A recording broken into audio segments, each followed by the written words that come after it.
This poem tells the story of the last explosion or disaster to happen in the Whitehaven pits. We lost 104 men in the explosion in 1947, which was a year after I was born, so it could be said it happened in my historical time period. The poem itself has been split into three parts. Part 1 tells the history of the mine, which is a 150-year history. Part 2 tells the explosion and how it happened. Part 3 tells the story of the three survivors. The poem is titled William Pitt Explosion, 15th of August 1947. This is Part 1, the history. William Pitt in Whitehaven has cost the lives of so many men. For a century and a half it took its toll of the men and boys who mind its call. A troubled past, it has been said, so many injured, so many dead. Its epithet in deeds would fit United Kingdom's most dangerous pit. The main band, its principal seam, 12 feet thick, a miner's dream, but its extensive workings starved of air, spontaneously combust, so treat it with care. The bannock band, 8 feet thick, was the miner's second pick. In 41, a main band fire isolated the bannock 100 feet higher.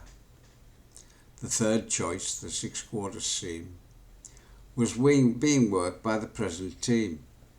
A quarter in mining is 9 inches thick, mostly worked by shovel and pick.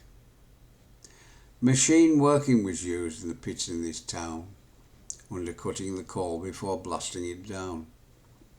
Advancing double unit places, machine cut, long wall faces. Development headings were clearly heading northwest under sea, 120 fathoms to the seabed then, dipping to the west at 1 in 10. All number 1 North District in this seam was being dismantled by a salvage team. 3 units producing coal in the pit, numbers 1 and 2 rise and number 2 dip. Number 1 double unit to the rise, 1 unit was lagging behind. The machine was water infused. In Allen's drift, Eli picks were used. Air-driven conveyor belts for the gates, taking coal in increasing rates, to the central loading point, then by 10 hundredweight tubs and holding out by. Shot firing used on all the faces, rippings, brushings and other places. In the roof on the face opposite the waists, to get stone for the packs in the gates. Shot holes bored using compressed air drills, polar air jacks explosive, clear stemmings as frills.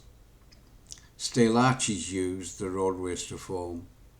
On the faces, props with lids was the norm. Part 2, the explosion. On the 15th of August 47, all was fine.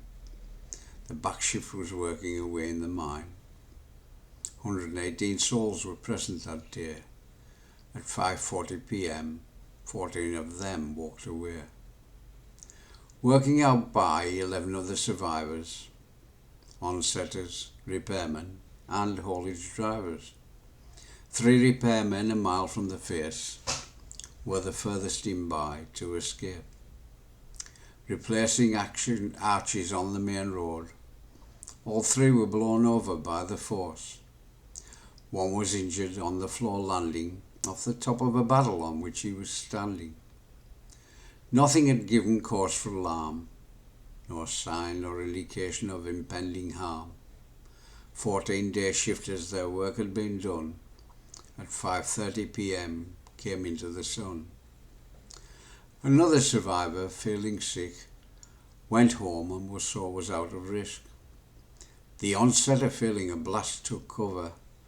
Though it was strong, it didn't knock him over. Knowing it was serious, he had to help by finding a phone for the telephone him by. A haulage hand was phoning without result, alerted the service that the air was full of dust. Mr. McAllister had left the pit for the day, received a message to come back right away. Arriving back at the pit, he found something was wrong underground. He met the compressor man, who said there was an open end. McAllister went down into the mine. Senior officials, he then advised. Taking workmen, he walked him by. A peculiar smell, experience told him why. After an explosion, this smell is found. Gases from a fire underground. At the air crossing, workmen in a pair entered the return area to check the air. Reporting the air deadly, nothing could survive. They gave up finding Fox and Marshall alive. Sending for the pit canaries, which he lacked. Going to the first connection, the doors were intact. Signs of violence were evident. Strong after damp was also sensed. At the junction of two north, tubs were derailed. The roof heavy, workmen were detailed to repair and strengthen the roof support. From this point on, with danger it was fraught. They could get no further while they were there. Check the after damp in the return air. The agent, Mr. Macpherson, and the planner, Mr. Dawson, arrived with canaries, a plan put in motion. The canaries taken to the return where they collapsed and were removed into the fresh air. No progress was possible on the road ahead. Rescue teams were then deployed instead. It was apparent to everyone there that a major disaster had occurred. No hope of finding anyone alive. Recovery teams were sent for, duly arrived. 14 teams from the Cumberland crews, Durham, Northumberland, Lancashire too. From Scotland they came. When they arrived, the number of teams grew to 35. As the mine was explored to heartbreaking scenes, men killed by afterdamp lay in their teams. 20 hours after a fall had been cleared, Burkett, Hind and Wayman appeared. A shadow appeared out of the gloom. 3 men walking from an infernal tomb. Death came out with them all the way, into fresh air and the light of day. Fresh hope was kindled in the rescue teams here, but with further explorations it soon became clear that no other miracles would happen that day. Recovery of bodies then got underway. On the 23rd of August, the last body came out. Work then started to find out all about what had gone wrong on that day in the mine to kill so many miners before their time. Part 3, The Survivors. On the day of the explosion, Burkett and Hind, at 2:30 p.m, both went into the mine. Wayman, a pan shifter, starting at 1:30. When the other 2 got in, it was already dirty. All of them worked on number 2 rise face, doing different jobs but in the same place. Burkett said 12 of them were working together. A terrible report had them wondering whether, it being loud, their eardrums would burst, leaving the team fearing the worst. Had a face collapsed? They were not sure. Clark said to the overman, Joe Ewer, "Let's go and see, Joe, we'll see if it fell in. Something has happened to cause all that din." Burkett said he would go get his bait. Somebody said, "Get up to the mother gate." "Are we all here?" said Nicholson, the deputy. "We are going out by," he said, "follow me."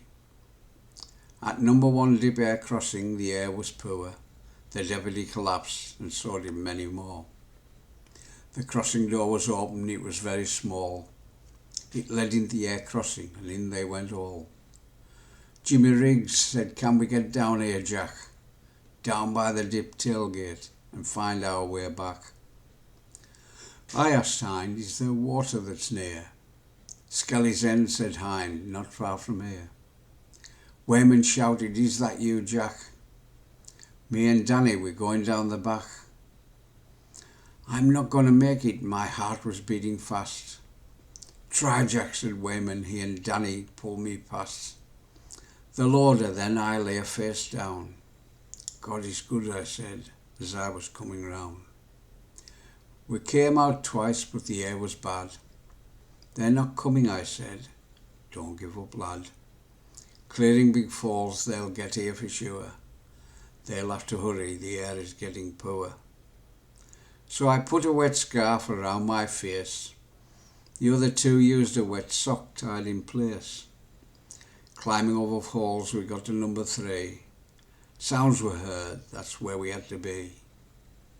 The 3 passed into legend, surviving that hell. The odds against them, their luck served them well. I went down that mine in 65. All is long gone. The pit dark and empty, but their memory lingers on. Walking under harbour to Wellington Pit, 136 more miners had been lost in it. Reflection and memories, stories were told, of villains and heroes, all for black gold. I've never met men who looked after each other. In times like this, each man was a brother. There were squabbles, the occasional fight. Like brothers everywhere, it was put right. The characters I met, now nearly all gone. Some of them all right and some of them wrong. The rivalry and banter there is at a pit. You realise it's friendship you get out of it. Thoughts crossed my mind of those I never met. All of them heroes who died in this pit. My neighbour Walter Wiley on Fellview, and my uncle Jimmy Rigg who died here too. Friends and relations remember with care. Authorities sometimes, when the interest is there. The kids of today, tell them, make it clear. These men paid the price. Was it too dear? Thank you.